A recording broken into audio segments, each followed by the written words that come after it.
സംവിധായകനും മുൻ MLA-യുമായ PT കുഞ്ഞുമുഹമ്മദിനെതിരായ ലൈംഗികാതിക്രമ കേസിൽ പരാതി നൽകിയ ആശ ആച്ചി ജോസഫിന്റെ തുറന്നുപറച്ചിൽ വെട്ടിലായിരിക്കുകയാണ് സർക്കാരും ചലച്ചിത്ര അക്കാദമിയും.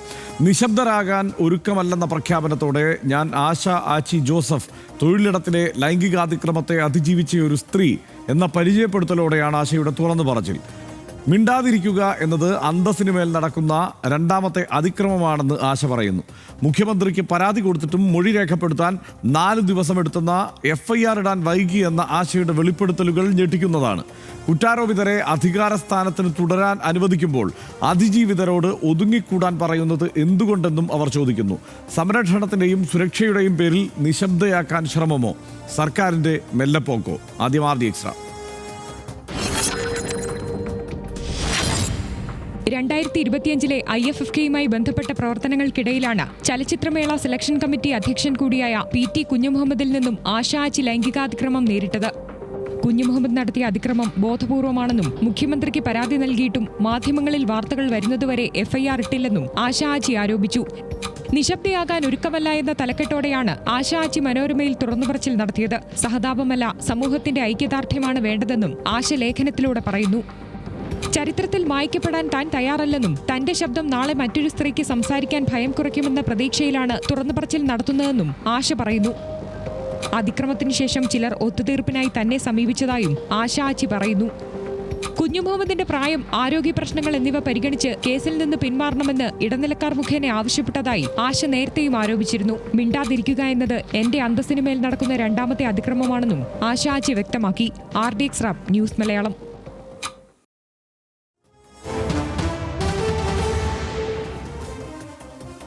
സംരക്ഷണത്തിന്റെയോ സുരക്ഷയുടെയോ പേരിൽ ഒരു സ്ത്രീയും നിശബ്ദയാകാൻ പാടില്ലെന്ന് ഉറച്ചു വിശ്വസിക്കുന്നു. കേരള സംസ്ഥാന ചലച്ചിത്ര അക്കാദമിയുടെ ഔദ്യോഗിക ചുമതല വഹിക്കുമ്പോഴാണ് അപമാനിക്കപ്പെട്ടത് എന്നുകൂടി ആശ ആച്ചി പറയുന്നു.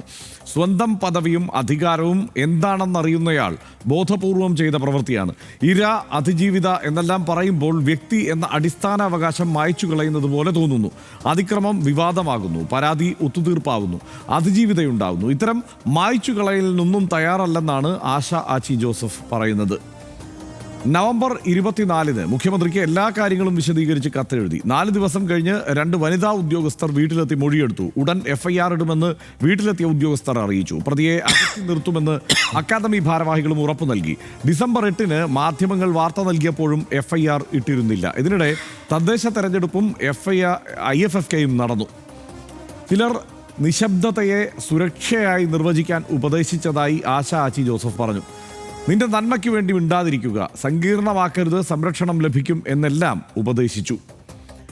ഈ കേസിൽ സംഭവിച്ചത് എന്താണെന്ന് നോക്കാം. നവംബർ 6-ന് തിരുവനന്തപുരത്തെ ഹോട്ടലിൽ വെച്ച് കടന്നു പിടിച്ചെന്നും ലൈംഗികമായി അപമാനിച്ചെന്നുമാണ് പരാതി. നവംബർ 24-ന് മുഖ്യമന്ത്രിക്ക് നൽകിയ പരാതിയിൽ കന്റോൺമെന്റ് പോലീസ് കേസെടുത്തു. പരാതിക്കാരിയുടെ രഹസ്യമൊഴി രേഖപ്പെടുത്തി. ഫെബ്രുവരി 10-ന് PT കുഞ്ഞുമുഹമ്മദിനെതിരെ കുറ്റപത്രം സമർപ്പിച്ചു. ഹോട്ടലിലെ CCTV-യും സാക്ഷിമൊഴികളുടെയും അടിസ്ഥാനത്തിലാണ് കുറ്റപത്രം. പരാതിക്കാരി പറയുന്ന സമയം PT കുഞ്ഞുമുഹമ്മദ് മുറിയിലേക്ക് കയറുന്നത് ദൃശ്യങ്ങളിലുണ്ട് താനും. സ്ത്രീത്വത്തെ അപമാനിക്കൽ, ലൈംഗിക അതിക്രമം എന്നീ വകുപ്പുകൾ ചേർത്താണ് കുറ്റപത്രം. PT കുഞ്ഞുമുഹമ്മദിന് മുൻകൂർ ജാമ്യം ലഭിച്ചതിനാൽ അറസ്റ്റ് ചെയ്ത് വിട്ടയക്കുകയായിരുന്നു. ആശയുടെ തുറന്നുപറച്ചിൽ വായിച്ചപ്പോൾ കേരളത്തിലാണ് ജീവിക്കുന്നതെന്നോർത്ത് അപമാനം തോന്നി എന്നാണ് പ്രതിപക്ഷ നേതാവ് VD സതീശൻ പറഞ്ഞത്. സ്വന്തക്കാർ വരുമ്പോൾ സർക്കാർ എങ്ങനെ കൈകാര്യം ചെയ്യുന്നു എന്നതിൻ്റെ ഉദാഹരണമായാണ് PT കുഞ്ഞുമുഹമ്മദിനെതിരായ കേസ് എന്നും VD സതീശൻ കുറ്റപ്പെടുത്തി. പരാതിയിൽ നടപടിയെടുത്തിട്ടുണ്ടെന്നും മാധ്യമങ്ങൾ വളച്ചൊടിക്കുകയാണെന്നുമായിരുന്നു മന്ത്രി R ബിന്ദുവിൻ്റെ പ്രതികരണം. ആശയുടെ തുറന്നെഴുത്ത് സ്വാഗതാർഹമാണെന്നും അവർ വനിതാ കമ്മീഷനും പരാതി നൽകിയിരുന്നുവെന്നും അധ്യക്ഷ P സതീദേവി പറഞ്ഞു. 24-ാം തീയതി കിട്ടിയ ഒരു കാര്യം 8-ാം തീയതി വരെ എന്തുകൊണ്ട് FIR എടുത്തില്ല എന്ന കാര്യത്തിന് മുഖ്യമന്ത്രി ആഭ്യന്തര വകുപ്പിൻ്റെ ചുമതലയുള്ള ആളാണ്. മുഖ്യമന്ത്രി മറുപടി പറഞ്ഞേ മതിയാവും, പറയണം. ഇതൊക്കെ ഇരട്ടത്താപ്പ് പറ്റില്ല. ഇത്തരം കാര്യങ്ങളിൽ സ്വന്തക്കാർ വന്നു കഴിഞ്ഞപ്പോൾ പ്രത്യേക സ്നേഹം കൂടിയാണ്. മുഖ്യമന്ത്രിക്ക് നേരിട്ട് പരാതി കൊടുത്തിട്ട് ഇതാണ് സ്ഥിതിയെങ്കിൽ ഒരു പോലീസ് സ്റ്റേഷനിൽ പോയി പരാതി കൊടുത്താൽ അവർ പരിഹസിക്കുകയാണ് പലരും പോലീസ് സ്റ്റേഷനുകളിൽ ഈ സ്ത്രീകളെ. അത് സംഭവിച്ചുകൂടാ കേരളത്തിൽ, അത് ഉറപ്പുവരുത്തണം. സർക്കാർ ഇത്തരം കാര്യങ്ങളിൽ വളരെ കാര്യക്ഷമമായ നിലയിൽ സ്ത്രീകൾക്ക് നീതി ഉറപ്പാക്കുന്ന രീതിയിൽ നിലപാട് സ്വീകരിക്കുന്ന സർക്കാരാണ്. ഈ വിഷയത്തിലും അങ്ങനെ തന്നെയാണ് നിലപാട് സ്വീകരിച്ചിട്ടുള്ളത്. PT കുഞ്ഞുമുഹമ്മദിനെതിരെ ഒരാരോപണം ഉയർന്നു വന്നപ്പോൾ അതിൽ നീതിയുക്തമായ നിലയിൽ തന്നെ സർക്കാർ നടപടി സ്വീകരിച്ചിട്ടുണ്ട്. വളരെ പരസ്യമായിട്ട് തന്നെ ഈ കാര്യങ്ങൾ തൻ്റെ മനസ്സിൽ ഉണ്ടാക്കിയിട്ടുള്ള വിഷമങ്ങളെക്കുറിച്ച് ആധികാരികമായിട്ട് തന്നെ എഴുതാൻ തയ്യാറായി എന്നുള്ളത് ഒരു സ്വാഗതാർഹമായിട്ടുള്ളൊരു കാര്യമായിട്ട് കാണുകയാണ്. മുഖ്യമന്ത്രിക്ക് നൽകിയതിൻ്റെ ഒരു കോപ്പിയാണ് എന്നുള്ളത് കൊണ്ട് ഞങ്ങൾ അത് മുഖ്യമന്ത്രിയുടെ ഓഫീസിലേക്ക് തന്നെ ശ്രദ്ധയിൽപ്പെടുത്തുകയും ഇത് സംബന്ധിച്ചിട്ടുള്ള റിപ്പോർട്ട് ആവശ്യപ്പെടുകയാണ് ചെയ്തിട്ടുള്ളത്. സനീഷ്, ഇക്കാര്യത്തിൽ ഇപ്പോൾ സംസ്ഥാന സർക്കാരുമായി ബന്ധപ്പെട്ട് നോക്കിയാൽ ഇതിപ്പോൾ സർക്കാരിൻ്റെ ഭാഗമായി നിന്നവരാണ് ഇവർ രണ്ടുപേരും. ആ നിലയ്ക്ക് ആശാച്ചി ജോസഫിന് മുകളിൽ ആ പദവി കൈകാര്യം ചെയ്തിരുന്നയാളാണ് PT കുഞ്ഞുമുഹമ്മദ്. അവിടെയാണ് ഇത്തരത്തിലുള്ള ഒരു അതിക്രമം ഉണ്ടായിരിക്കുന്നത്. ആ പരാതി ഉണ്ടായതിന് ശേഷം അതിലേറ്റവും ഗൗരവതരമായ കാര്യം, നേരിട്ട് ആഭ്യന്തരമന്ത്രിക്ക് പരാതി കൊടുക്കുന്നു. ആ പരാതി ലഭിച്ചതിന് ശേഷം 4 ദിവസം കഴിഞ്ഞാണ് അതിന്മേലൊരു തുടർ നടപടി ഉണ്ടാവുന്നത്. പോലീസുകാർ വീട്ടിലെത്തി ഈ മൊഴിയെടുത്തതിന് ശേഷം പിന്നെയും FIR ഇടാൻ വൈകി. അതിനിടയ്ക്ക് IFFK ഒക്കെ നടക്കുകയാണ്. അതിനിടയ്ക്ക് സംഭവിച്ച ഒരു കാര്യം തന്നെയാണല്ലോ ഇത് തുടക്കത്തിൽ തന്നെ.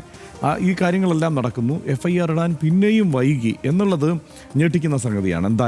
എന്താ സനീഷ് തോന്നുന്നു? നിശ്ചയമായിട്ടും അത് തന്നെയാണ് ഞെട്ടിക്കുന്ന സംഗതിയാണ്. ഇതിനകത്ത് ഞാൻ VD സതീശൻ പറഞ്ഞ കാര്യങ്ങൾക്കൊപ്പമാണ്. അദ്ദേഹം പറഞ്ഞ ആ കാര്യങ്ങളിൽ അദ്ദേഹത്തിനുള്ള രാഷ്ട്രീയമായിട്ടുള്ള ഒരു എതിർപക്ഷത്താണ് എന്ന കാര്യത്തിൽ നിന്ന് നോക്കിയാൽ പോലും അദ്ദേഹം പറഞ്ഞ ഓരോ വാക്കും വസ്തുതയാണ്, ശരിയാണ്, അദ്ദേഹത്തിൻ്റെ പോയിന്റ് ശരിയാണ് എന്ന വിചാരമാണ് എനിക്കുള്ളത്. നമ്മൾ വിശദമായി തന്നെയും വായിച്ചു. അവർ വളരെ വ്യക്തമായിട്ട് തന്നെയും ആശാച്ചി ജോസഫ് എഴുതിയിട്ടുണ്ട്. അപ്പം അതിനകത്ത് ഇങ്ങനെയാണ് ആ ഭാഗം അവർ പറയുന്നത്. നിരാശാ വലയത്തിൽ അകപ്പെട്ടെങ്കിലും ഞാൻ ഉത്തരവാദിത്ത ബോധത്തോടെ നവംബർ 24 മുഖ്യമന്ത്രിക്ക് സംഭവം വിവരിച്ചുകൊണ്ട് രഹസ്യ കത്തെഴുതി. 4 ദിവസത്തിനകം 2 വനിതാ പോലീസുകാർ വീട്ടിലെത്തി മൊഴി രേഖപ്പെടുത്തുമെന്ന് അറിയിച്ചു.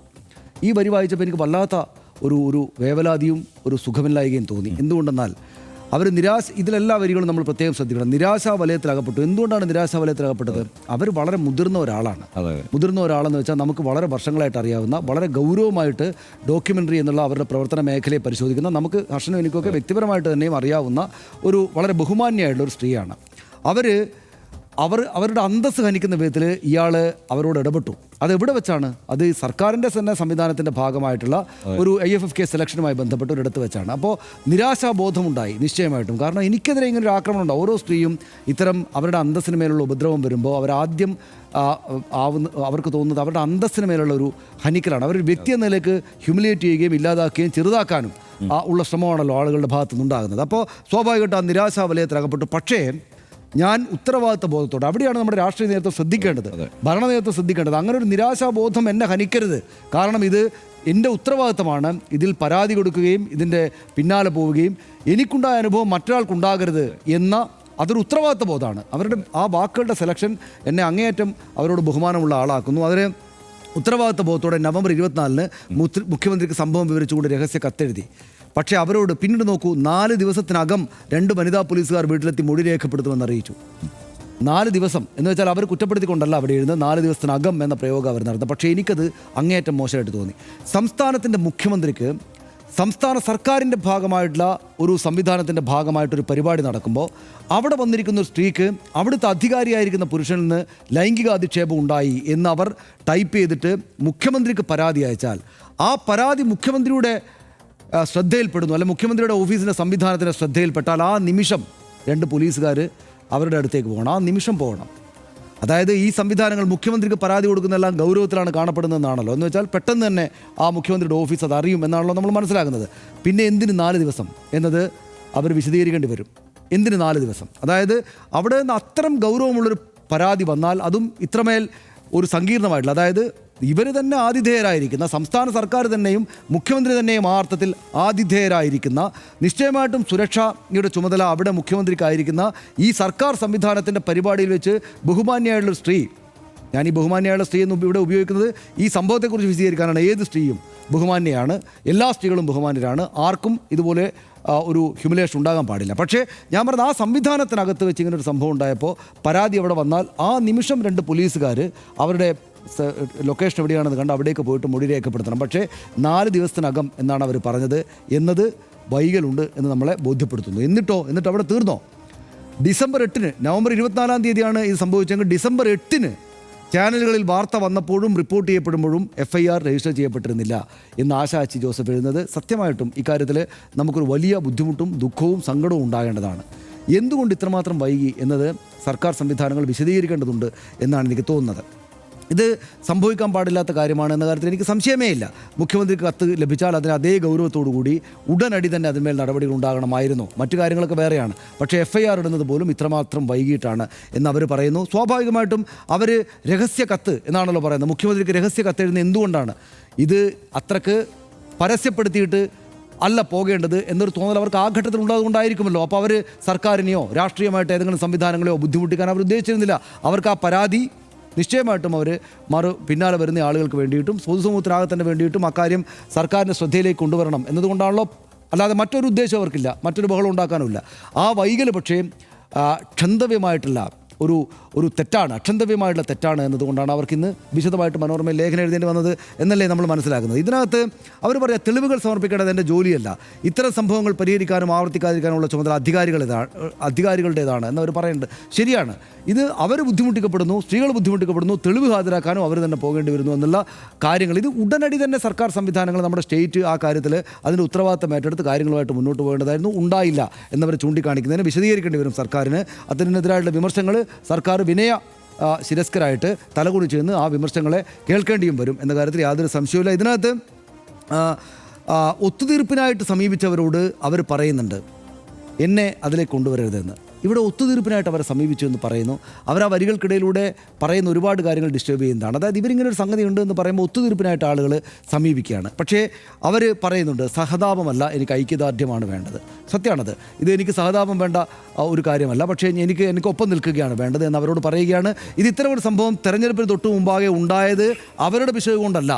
പ്രാഥമികമായിട്ട് PT കുഞ്ഞുമുഹമ്മദും പിന്നീട് ഒരല്പം ലാഗ് ഉണ്ടായതിൻ്റെ പേരിൽ സംവിധാനങ്ങളുമാണ് അവരുടെ പിശക്. അതുകൊണ്ട് അവർ തെരഞ്ഞെടുപ്പിന് മുമ്പായിട്ട് ഇങ്ങനൊരു സംഗതി വന്നില്ലേ, മനോരമയിൽ ഈ ലേഖനം അടിച്ച് വന്നില്ലേ എന്ന് പറഞ്ഞിട്ട് നാളെ മുതൽ അവരെ ഇതിൻ്റെ പ്രശ്നത്തിലാക്കാൻ വേണ്ടി ചെല്ലുകയല്ല വേണ്ടത്. അവർക്ക് എതിർപ്പോ സഹതാപമോ അല്ല അവർക്കിപ്പോൾ ആവശ്യം, അവരോട് ഐക്യദാർഢ്യമാണ് വേണ്ടത്. അത് സർക്കാർ സംവിധാനങ്ങൾ വൈകിട്ടുണ്ടെങ്കിൽ അതിന് വിശദീകരണവും അവർക്കൊന്നുകൂടെ നന്നായിട്ട് അവരുടെ കൂടെ നിൽക്കുകയാണ് വേണ്ടത്. ഈ സർക്കാർ, മുഖ്യമന്ത്രിയുടെ ഓഫീസ്, മുഖ്യമന്ത്രി ഈ പറഞ്ഞ കാര്യങ്ങൾക്ക് വിശദീകരണം കൃത്യമായിട്ട് വരും വരെ നിശ്ചയമായിട്ടും വിമർശനങ്ങൾക്ക് അർഹരാണ്. പ്രതിപക്ഷ നേതാവിൻ്റെ വിമർശനത്തോടൊപ്പം നിൽക്കുകയാണ് ഞാൻ.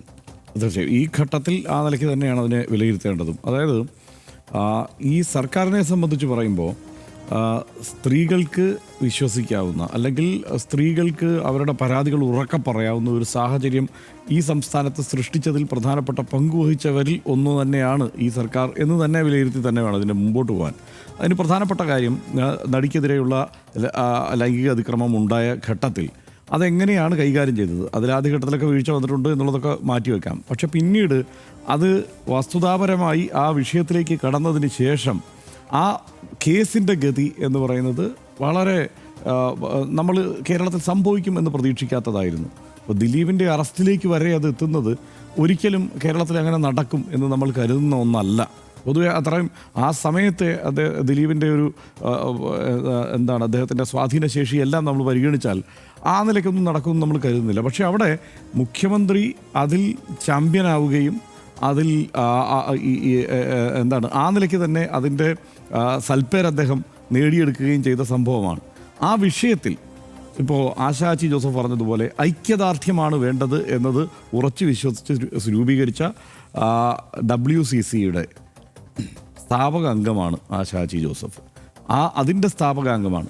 ആ വിഷയവുമായി ബന്ധപ്പെട്ട് മുഖ്യമന്ത്രി എത്രയോ തവണ നേരിട്ട് കണ്ടിട്ടുള്ളവരാണ് ഇവരൊക്കെ. അപ്പോൾ അങ്ങനെയുള്ള ഒരാൾ ഇങ്ങനെ ഒരു പരാതി ഉന്നയിക്കുമ്പോൾ, അതും നേരത്തെ സനീഷ് സൂചിപ്പിച്ചതുപോലെ ഈ സർക്കാർ സംവിധാനത്തിൻ്റെ ഭാഗമായി നിന്ന് പ്രവർത്തിക്കുമ്പോൾ PT കുഞ്ഞുമുഹമ്മദിനെ പോലെ ഒരു MLAയും വളരെ സ്വാധീനശേഷിയുള്ള ആളുമായ ഒരാളിൽ നിന്ന്, ഗുരുവായൂർ മുൻ MLA ആയിരുന്നു, അദ്ദേഹത്തിൽ നിന്ന് ഇങ്ങനെ ഒരു പെരുമാറ്റം ഉണ്ടാകുമ്പോൾ തീർച്ചയായും അതിൽ ഏറ്റവും ഗൗരവത്തോടെ ഇടപെടണം. ഇതിൽ ഞാൻ ഇത് തീർച്ചയായും വിശദീകരിക്കേണ്ടതാണ് സർക്കാർ. എന്തുകൊണ്ടാണ് ആദ്യത്തെ 4 ദിവസത്തെ വൈകൽ ഉണ്ടായത്? അതിനുശേഷം FIR ഇടാൻ ഇത്രയും വൈകിയത്, IFFKയ്ക്കൊക്കെ ശേഷം ഇത്രയും ദിവസങ്ങൾക്ക് ശേഷം ഈ FIR ഇടുന്ന ഒരു സാഹചര്യം ഉണ്ടായത് എന്തുകൊണ്ടാണ്? ഇത് സർക്കാർ വിശദീകരിച്ചേ പറ്റൂ. കാരണം അല്ലാതെ ഇത്തരം ഒരു സാഹചര്യം ഉണ്ടാകുമ്പോൾ എങ്ങനെയാണ് ആക്ട് ചെയ്യേണ്ടത് എന്നതിനെക്കുറിച്ച് നിരന്തരം വിശദീകരിക്കുകയും അതിൻ്റെ രാഷ്ട്രീയ ആനുകൂല്യം പിന്നീട് പറ്റുകയും ചെയ്തിട്ടുണ്ട് ഈ സർക്കാർ എന്നുള്ള കാര്യത്തിൽ സംശയമൊന്നുമില്ല. ഇപ്പോൾ വി ഡി സതീശൻ ഈ വിഷയം ഉന്നയിക്കുമ്പോൾ രാഷ്ട്രീയമായ ഒരു ആരോപണം തെരഞ്ഞെടുപ്പ് കാലത്ത് ഉന്നയിക്കാൻ വേണ്ടി ആണ് ഇപ്പോൾ അങ്ങനെയൊക്കെ പറയുന്നത് എന്ന് തൽക്കാലം പറയാൻ സാധ്യമല്ല. വി ഡി സതീശൻ ഇപ്പോൾ എന്താണ് പറയേണ്ടത്? തീർച്ചയായിട്ടും ഈ ആരോപണം ഉയരുമ്പോൾ അതിനൊപ്പം ഐക്യദാർഢ്യം പ്രഖ്യാപിക്കുകയാണ് അദ്ദേഹം ചെയ്യുന്നത്. അതിനെ ഐക്യദാർഢ്യമായി മാത്രമേ ഈ ഘട്ടത്തിൽ നമുക്ക് കാണാൻ കഴിയൂ. പിന്നെ ഇത് ഏത് സമയത്താണ് ഇത് എഴുതേണ്ടത് എന്നുള്ളത് സംബന്ധിച്ച് അങ്ങനെ ആലോചിച്ച് തീരുമാനിച്ചിട്ടാണോ ഇത്തരമൊരു സാഹചര്യത്തിലൂടെ കടന്നുപോയ ഒരാൾ എഴുതുന്നത്? അങ്ങനെയല്ല. മാത്രമല്ല, പ്രഥമ ദൃഷ്ട്യ ഈ കാര്യത്തിൽ ഒരു വീഴ്ച സംഭവിച്ചിട്ടുണ്ട് എന്ന് തോന്നാവുന്ന കാര്യങ്ങൾ തന്നെയാണ് സംഭവിച്ചതെന്നുള്ള ബോധ്യമുള്ളതുകൊണ്ടാണല്ലോ വനിതാ കമ്മീഷൻ അധ്യക്ഷ തന്നെ പറയുന്നത് ഇത് ഈ തുറന്നു പറച്ചിൽ അഭിനന്ദനാർഹമാണ് എന്ന് പറയുന്ന സാഹചര്യം എന്തുകൊണ്ടാണ് ഉണ്ടാകുന്നത്? കാരണം ആ തുറന്നു പറച്ചിലിൽ ആ വരികൾക്കിടയിൽ കൃത്യമായി കാര്യങ്ങൾ പറഞ്ഞു വയ്ക്കുന്നുണ്ട്, എന്തൊക്കെ സംഭവിച്ചിട്ടുണ്ട് എന്നുള്ളത്. അതിലേറ്റവും അപമാനകരമായ കാര്യം ഈ സുരക്ഷയൊരുക്കാനും സംരക്ഷണം ഒരുക്കാനും ഒക്കെ ആളുകൾ ചെല്ലുന്നതാണ്. അതല്ലല്ലോ അവിടെ ഇപ്പോൾ വേണ്ടത്. അല്ലെങ്കിൽ ഒത്തുതീർപ്പിന് വേണ്ടിയിട്ട് ആളുകൾ ചെല്ലുന്നതാണ്. അതല്ല അവിടെ വേണ്ടത്. അവിടെ ഇനിയിപ്പോൾ വേണ്ടത് തീർച്ചയായും ഒരു വിശദീകരണമാണ്. ആ കാര്യത്തിൽ വീഴ്ചയുണ്ടായിട്ടുണ്ടെങ്കിൽ അത് ആരുടെ ഭാഗത്തു നിന്നാണെങ്കിലും ആ കാര്യത്തിൽ നടപടിയുമാണ് വേണ്ടത്. അതാണ് കേരളം പ്രതീക്ഷിക്കുന്നത്. എൻ്റെ ശബ്ദം നാളെ മറ്റൊരു സ്ത്രീക്ക് സംസാരിക്കാനുള്ള ഭയം കൂടി കുറയ്ക്കുമെന്ന പ്രതീക്ഷയിലാണ് ഞാനിത് പറയുന്നത്. സുരക്ഷ വാഗ്ദാനം ചെയ്യുന്നവർ അതിൻ്റെ ഉത്തരവാദിത്വം ഏൽക്കണം എന്ന ആവശ്യം ഉയർത്താൻ കൂടിയാണ് ഞാനിത് പറയുന്നത്. ആശയുടെ ഈ വാക്കുകളിലുണ്ട് നിശബ്ദയാകാൻ ഒരുക്കമല്ലെന്ന കരുത്തുറ്റ പ്രഖ്യാപനം. അതിക്രമത്തെ വിവാദവും പരാതിയെ ഒത്തുതീർപ്പും അതിജീവിതയെ സാഹചര്യവുമാക്കി മാറ്റുന്ന സമൂഹത്തെ അവർ ചോദ്യം ചെയ്യുന്നു. സഹതാപമല്ല, ഐക്യദാർഢ്യമാണ് തനിക്ക് വേണ്ടതെന്ന് ഉറപ്പിച്ചു പറയുന്നു. ഒട്ടും എളുപ്പമല്ലെങ്കിൽ കൂടിയും തനിക്കാവുന്നതവർ ചെയ്തു കഴിഞ്ഞു. സർക്കാരിനൊപ്പം നിൽക്കുന്നു എന്ന കാരണം കൊണ്ട് മാത്രം വേട്ടക്കാരൻ സംരക്ഷിക്കപ്പെടുന്നു എന്ന ചോദ്യം ഉയർന്നു കഴിഞ്ഞു. സ്ത്രീപക്ഷത്തെന്ന് ആവർത്തിച്ച് പ്രഖ്യാപിക്കുന്ന നിലപാടെടുക്കുന്ന സർക്കാരാണ് ഇനി ഈ വിഷയത്തിൽ മറുപടി പറയേണ്ടത്.